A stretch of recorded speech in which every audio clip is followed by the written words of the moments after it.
Шерхан Мұртаза, 100 жылдық жара. Кесапаттан аман болса, адамдар көп жасар еді. Бірақ күнді түн аңдып тұрған сияқты адамды да анадан туар тумастан қырсық аңдиды да тұрады. Бұл ретте адам теңіз тасбақасымен тағдырлас. Теңіз тасбақасы суда өмір сүрсе де, жұмыртқасын құмға салады. Обалы не керек? Теңіз тасбақасы көп жұмыртқалайды. Бірі болмаса бірі аман қалар деген үміт пе? Әйтеуір бір маусымда 30-40 тұқым табатыны рас. Ал сол 30-40-тың бәрі балаласа, теңіз тұрмақ жер бетіне тасбақа сыймай кетер еді. Қайдан болсын? Тасбақа жұмыртқасының жөргегі ып-ыстық құм ғой. Обалы нешік? Құм жөргек жетім жұмыртқаларға ана орнына ана боладық. Жетім дейтініміз, теңіз тасбақасы жұмыртқаларын құмға салып болысымен-ақ көз жасын көл қылып суға қарай сүйретіледі. Оған сусыз өмір сүру жұмыртқалап болғанша ғана берілген. Жұмыртқалап болдың екен, тезірек теңізге жет, әйтпесе өлесің. Қатал заң солай. Ендігі жерде ол тұқымдарына пана бола алмас. Жетімдері құм жөргекке аманат. Құм жөргек тасбақаның жұмыртқаларын қымтап бауырына басар-ау. Ай күні жеткенде бармақтай балақайлар құм жөргекті тесіп шығып, ата-бабадан хатсыз қалып келе жатқан ақыл бойынша, яғни өмір заңы бойынша тырбаңдап тіке теңізге қарай асығар. Әне, бәленің басы осы құм мен теңіз арасында. Әлі сауыты қатпаған балғын тасбақаның етіне жерік жалмауыздар жан-жақтан аңдыздап берер. Қарағұс қаптап жыландар сумаңдайды. Құм жөргектен жаңа шыққан қызылшақа тасбақаларды қырып береді. Теңізге талықсып жетіп суға сүңгитіндері бірен-саран. Ал енді сол суға аман есен жеткендері жыртқыш балықтардан сау қалса, теңіз тасбақасы 200-300 жыл жайбарақат жасай береді. Адам да көп жасар еді. Кедергі көп.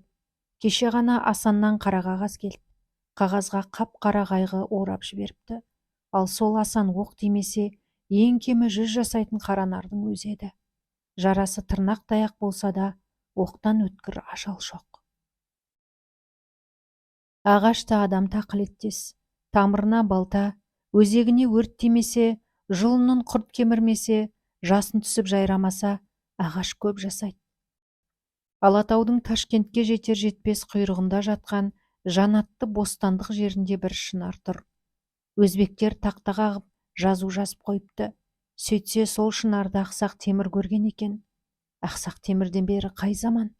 Ақсақтың сүйегі баяғыда қурап қалды, ал шынар әлі тұр. Кесір-кесапаттан аман болса, әлі талай жасамақ. Әлде қалай жолың түсіп Молдавияға бара қалсаң, Кишинев деген астанасының дәл ортасындағы бауда Пушкин көрді деген бір ағаш тұр. Оның да паспорты бар. Дәл сондай Байшынар біздің Мыңбұлақтың Шоқыбас сайының өңірінде де бар. Мыңбұлақ бостандық емес әрине. Табиғаты да қаталдау. Шынар жарықтық сонда да өскен. Ал бұл ағаштың паспорты өзгеше.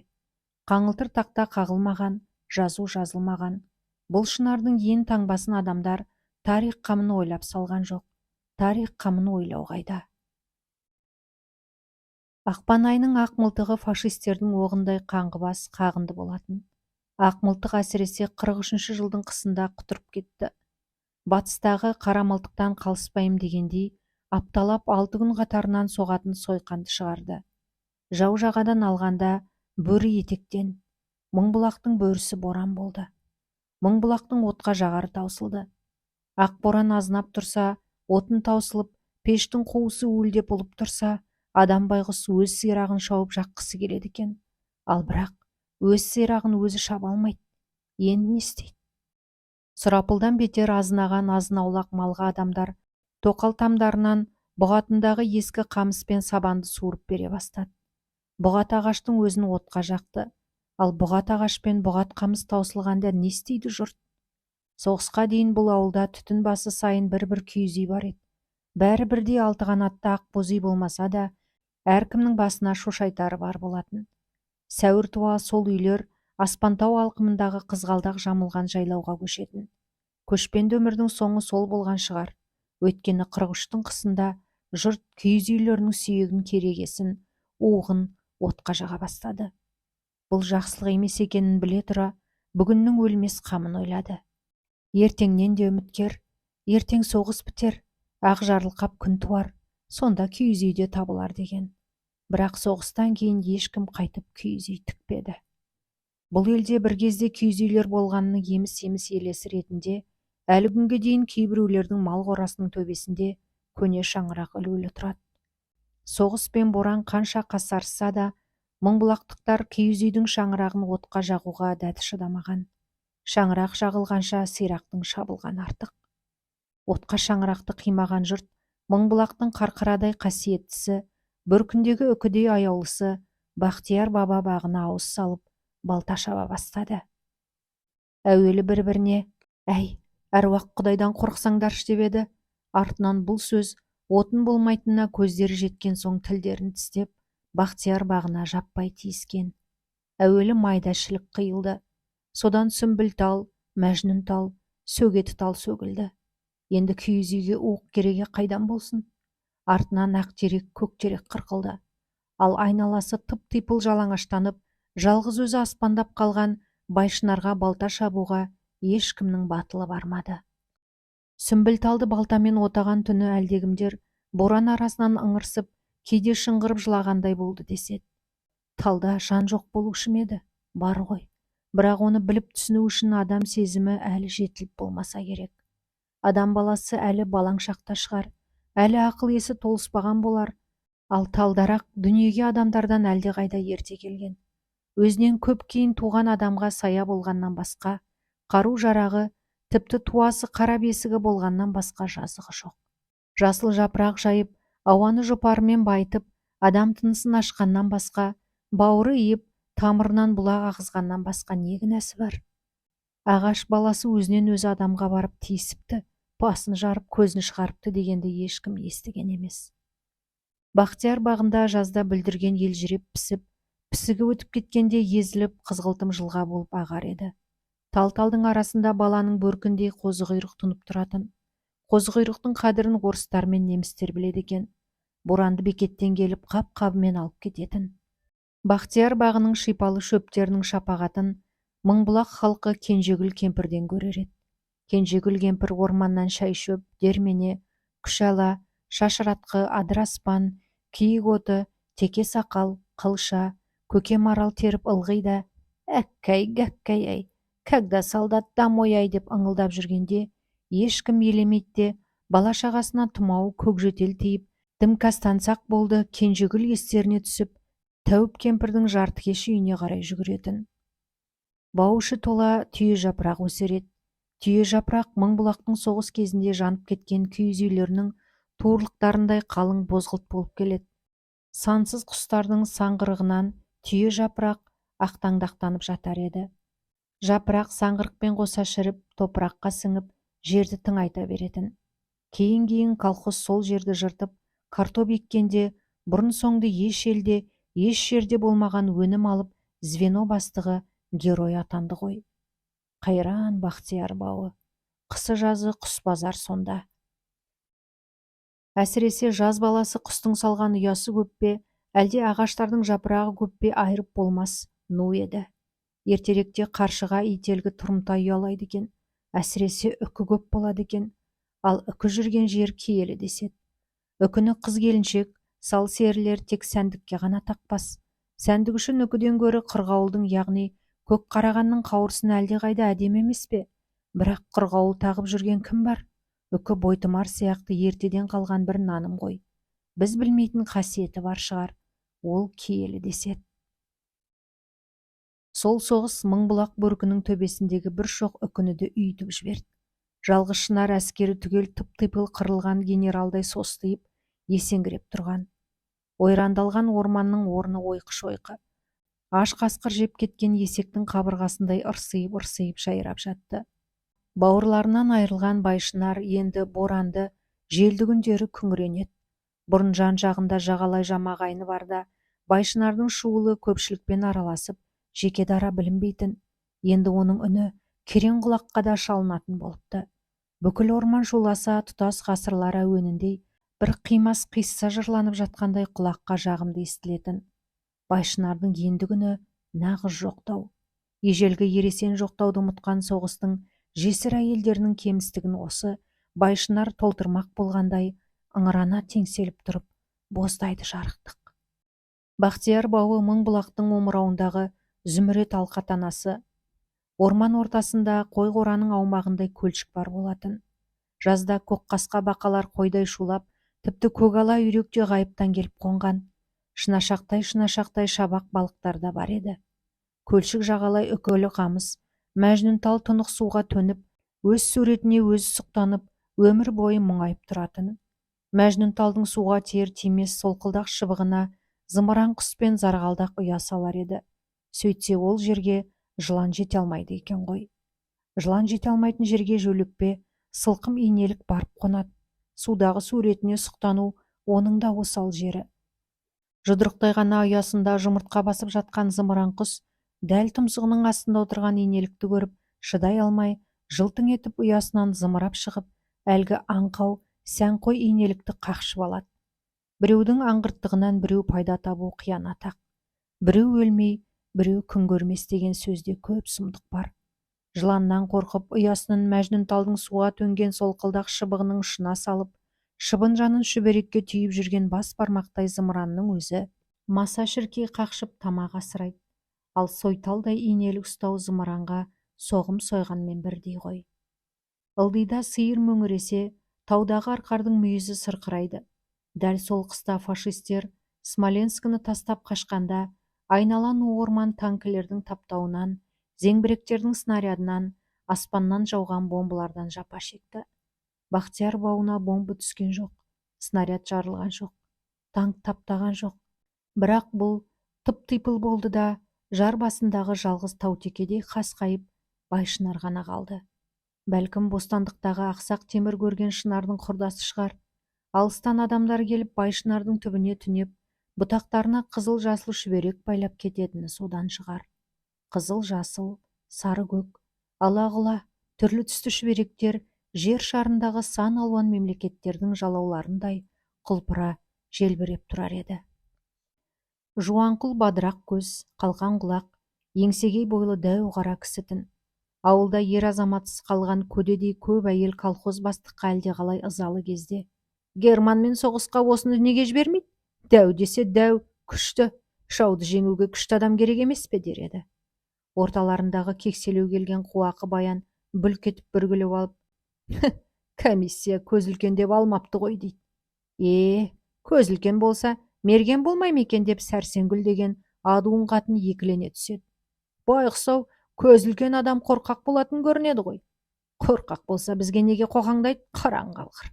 Сәрсенгүл кішігірім самауырындай қызылшаны арбаға ашулана лақтырып тастап шапши түседі. Ойбай-ау, аудандағы военком осы дәуірдің тамыры, әлгі тері жиғыш Дадабайдың баласы көрінеді.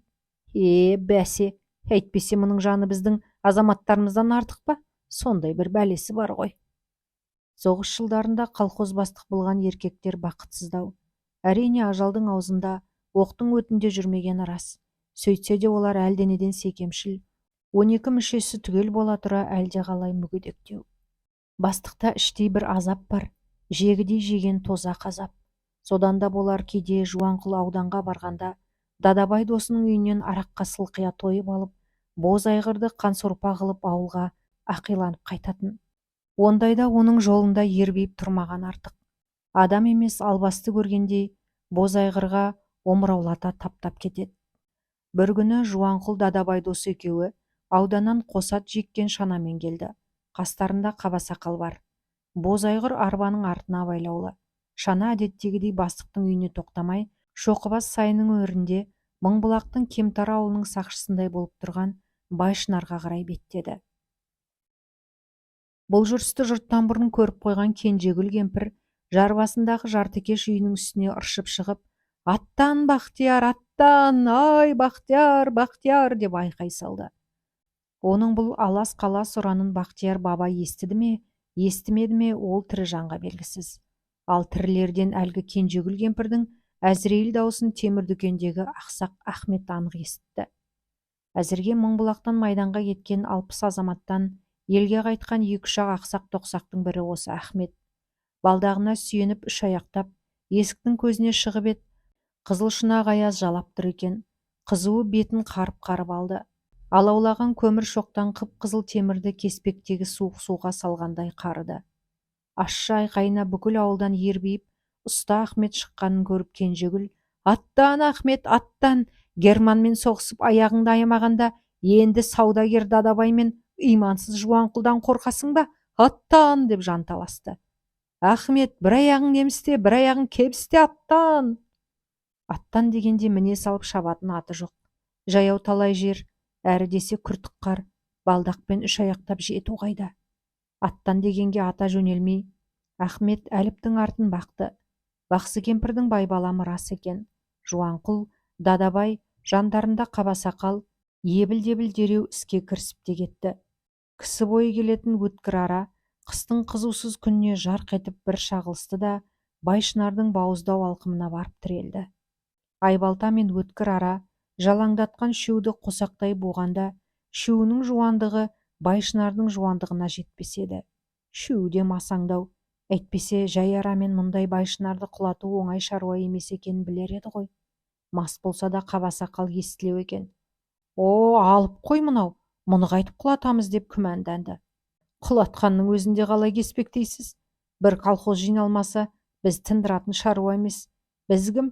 Пілдің жанындағы тышқан сияқтымыз». «Әй, Қабасақал, сол пілдің тышқаннан қорқатынын білмейсің бе? Әйда» деп Дадабай араның бір басын өзі ұстады. Байшынар көп заманды көрген. Көпті көрген көсем болады, ал көсемдік қайғы қасіретсіз, тағдыры тауқыметсіз болмас. Сондықтан да піл сауырлы қабығы қатпар-қатпар әжімге толы еді. Тауқымет тартқан, тіршілікте көп хикмет көрген адамның маңдайындағы әжімнен де Байшынар қабағының әжімі қалың болатын. Сол қатпар қабықтың өзіне алмастай ара әрең-пәрең іс салды. Мына шөудің аузынан мүңкіген арақтың иісінен басқа бір түйір қоспасы жоқ саф ауа алғаш тартылғанда дір ете қалды. Ташкенттің базарындағы саудагер сартматаны кездемеге салып, дырр еткізіп жыртып кеп жібергендей бір дыбыс тынық ауаны тіліп түсті. Байшынардың тұла бойы дір-дір етті. Жауыр жарасына шыбын қонған аттың арқасы осылай дірілдер еді. Жалаңдаған ара қасірет әжімді қалың қабықтан өтіп, жалаңаш етке тигенде ара үнімен қосылып, сыңсыған бір дыбыс бүкіл мың бұлақтың аспанында сусыды. Әне сонда барып Ақсақ Ахмет темір дүкеннің алдындағы қисық арбаға шығып, «Әй!» деп саңқ етті. Аязда ауада шымшықтың шиқ еткені танамен сонаға естіледі. Ал Ақсақ Ахметте бір ауыз дауыс бар болатын. Әрі десе жай айқай емес, іштен дүмпіп атқи шыққан ашулы дауыс еді. Байшынарды бауыздап жатқан үшеуі темір ұста жаққа жалт қарады. Ақсақ темір бір балдағын жоғары көтеріп сілкіледі. «Тоқтат, найсаптар, тоқтат!» Жуанқұл жолдастарына ыржия қарап, деді де қолын бір сілтеді. «Түкте жоқ, алаң болмаңдар». Жарбасындағы жартыкеш үйдің төбесінде Кенжегүл кемпір «Аттан!» деп дауысы қырылдап барып үзіліп кетті. Үні шықпай қалған шығар. Жартыкеш үй өртеніп бара жатқандай, сатымен түсуге де дегбірі жетпей, күресін күртік қарға кемпір басымен секіріп түсті. Қолтығына дейін батып кеткен қардан әрең малтығып шығып, «Алас, алас!» деп қырылдап алға ұмтылды. Жуанқұл, Қабасақал, Дадабай үшеуі кезектесіп, болат араны бәйтеректің тәніне батыра түсті. Бірақ бірнеше жүз жыл жасаған шынар ағаш тым қатты екен. Темірмен темірді кескендей бір сұмдық шиқыл шықты. Мына араның бұл сұрапыл ағашқа әл дәрмені жетпейтіні белгілі болды. «Мен Сібірде талай қарағайды құлатып едім, мынандай нәлетті көрген емеспін» деді Қабасақал. Сөйтіп ол басын көтеріп, маңдайының терін күректей алақанмен сүрте бергенде, жарқ етіп аспантау көзіне шалынды. Талай жылдан бері осы таудың бауырында өмір сүріп келе жатса да, оны Қабасақал тұңғыш рет байқағандай ішегін тарта таң қалды. «О, Құдайым-ай, міне нағыз ара! Мына нәлет ағашты қырқуға әне анандай ара керек» деп достарына аспантауды нұсқады. Көбінесе бұлт бүркеп мұнар тұтып тұратын аспантау бүгін аппақ күмістей жарқырап, ап-анық асқақтап кетіпті. Шоқылы шыңдары араның қатар-қатар өткір тісіндей тізіліп тұр екен. «Амал жоқ, ондай ара табылмапты» деді Қабасақал, аспантаудың сұсынан сескенгендей, көзі тез тайқып, шалымы кетпендей дәу балтаны қолына алды. «Араның әлі келмейді, балталаймыз». кәне шап, сені текке жалдадық па деп Далдабай ұмсына түсті. Араның ауа сусылдатқан ызыңы тыйылып, енді шаңқ-шаңқ еткен тажал дауыс шықты. Өткір балта ағаш тәніне кейде 1 сантиметр батып, кейде шаңқ етіп тайып кетеді. Тасқа тигендей тайып кеткен балта бірде Қабасақалдың тобығына қадала жаздады. Тағы да болса қалың пима жанын сақтап қалды. Енді Қабасақал аяғын алыс алшайтып тұрып, сақтана соғатын болды. Балта тиген сайын шынардың 9 тармақ бұтақтары мен одан өрбіген сансыз бұтақшалар болар-болмас сілкініп, дір-дір етеді. Бұтақшаларға байлаған қызыл, жасыл, көк сары шүберектер пейіштегі тотықұстың қауырсындарындай кемпір қоса қатып, желбірей түседі.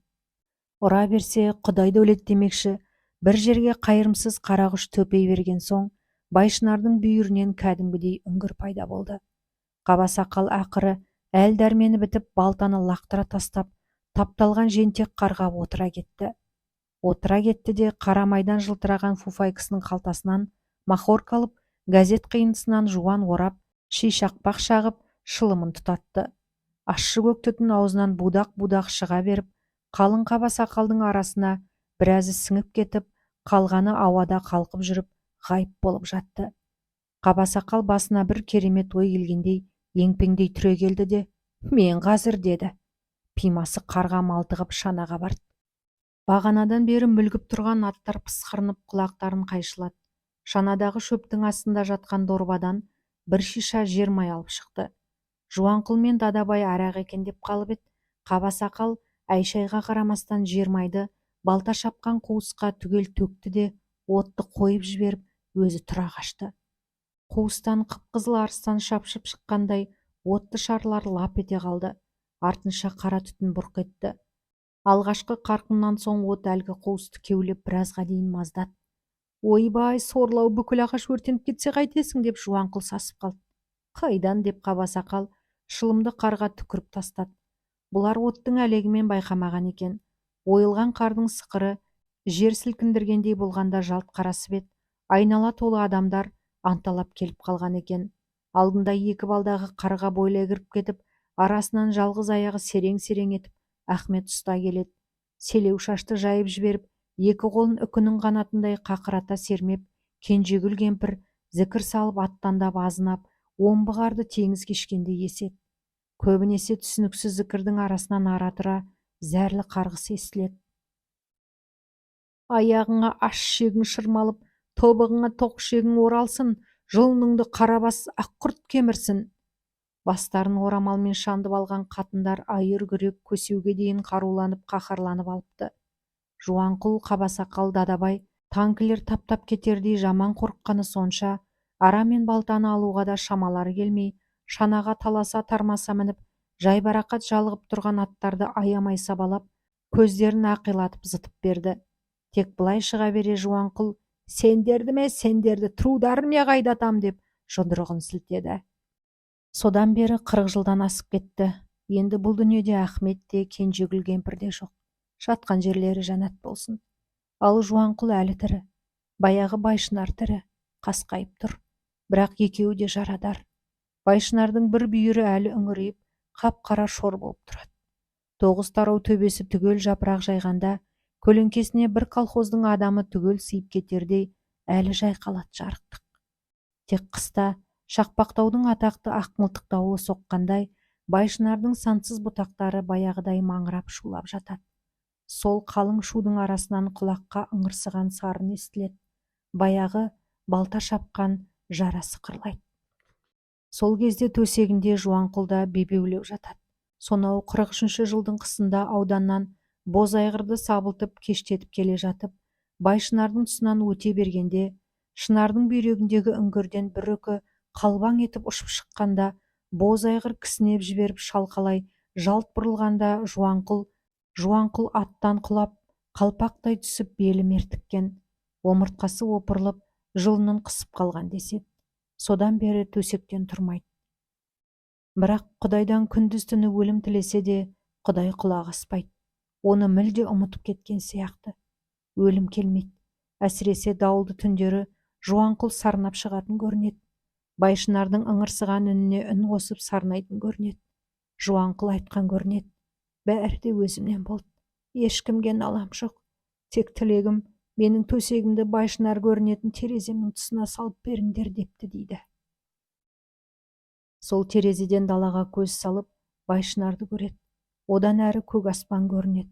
Жуанқұл күні түні Байшынарға кеше көр, кешір деп жалбыранады. Жайрағыр, жай түсіп жайрасаңшы. Сен жайрасаң менің де демім таусылып, жаным жай табар еді деп зарлайды дейді. Бірақ екеуі де ұзақ жасап келеді. Алдарында әлі қанша жарық сәуле бар, ешкім болжай алмайды.